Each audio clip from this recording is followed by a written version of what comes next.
இங்கிருந்து நாம் இறைவனுக்கு சமர்ப்பணம் செய்யக்கூடிய விஷயங்களை அக்னியின் மூலமாக செலுத்த வேண்டும் நம்முடைய தர்மமானது சொல்கிறது.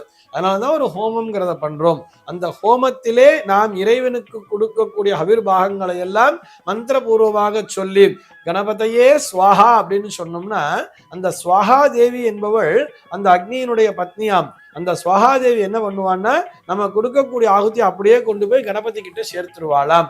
அதே மாதிரிதான் இறைவனிடத்திலிருந்து நமக்கு கிடைக்கக்கூடிய பிரசாதம் எதன் மூலமாக வந்து சேர்கிறதுன்னு பார்த்தா வருணனின் மூலமாக வருகிறதுன்னு சொல்றார்.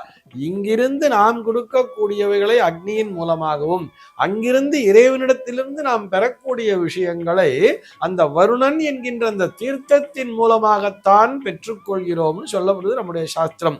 நீரின்றி அமையாது உலகுன்னு சொல்லிட்டா இல்லையா, அந்த நீர்தான் இந்த உலகிற்கே அடிப்படை ஆதார சக்தி. இந்த நீர் இல்லை என்றால் இந்த உலகத்திலே எந்த ஜீவராசியும் இயங்காது. அந்த நீரினை நமக்கு இறைவன் கொடுத்திருக்கிறார். அதனாலதான் இந்த கும்பாபிஷேகத்தில் அந்த புனித நீரை நமக்கு தருகிறார்கள்.